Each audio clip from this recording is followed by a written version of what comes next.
Invité sur le plateau de C'est à vous à l'occasion de la Journée nationale de sensibilisation aux troubles déficit de l'attention, TDA, le 12 juin 2025, Michel Simès a révélé comment ce trouble le touchait déjà à l'époque des tournages du MAG de la santé. C'est un trouble invisible qui peut être handicapant pour de nombreuses personnes qui en souffrent. Mais pas pour Michel Simès.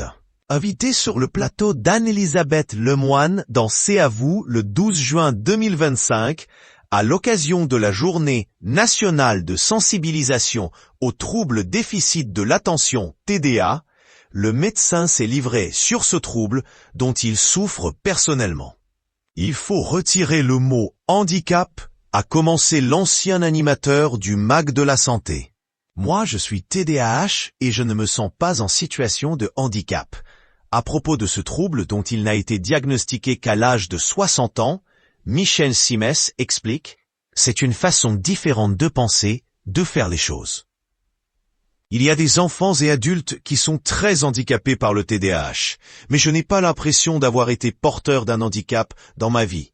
Sinon, je n'aurais jamais pu faire médecine. » Michel Simès, portrait robot du TDAH adulte. Pourtant, le médecin reconnaît être le portrait robot du TDAH adulte. Notamment sur les tournages du MAG de la santé, qu'il a présenté de 1998 à 2018. Parfois, en pleine interview d'un invité, son cerveau ne parvenait plus à se concentrer sur les propos de la personne face à lui. Heureusement, Marina Carrère d'Encause, co-présentatrice de 2000 à 2024, prenait le relais. Je m'étais barré et ça ne se voyait pas du tout, raconte Michel Simès. Et ce qui est étonnant, c'est que si on avait un invité, Marina tenait la barque. Mais mon cerveau partait sur autre chose. Par exemple, un match de foot. Et si c'était à nouveau à moi d'intervenir, j'avais l'impression qu'une partie de mon cerveau écoutait quand même. Même si l'autre s'était barré. Et ça ne se voyait pas du tout. Mais Marina le savait, donc elle était très vigilante pour nous deux. Outre ces tournages, le TDAH a également impacté la vie quotidienne du médecin chirurgien, bien qu'il ne s'en soit jamais réellement rendu compte. Je suis probablement à un degré assez faible de TDAH. Mais le diagnostic m'a fait réaliser tout ce que je n'avais pas bien fait dans la vie, et notamment ma difficulté pendant mes études.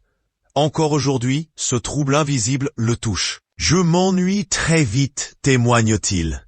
Les réunions au boulot, par exemple, si elles dépassent 30 minutes, je ne suis plus là.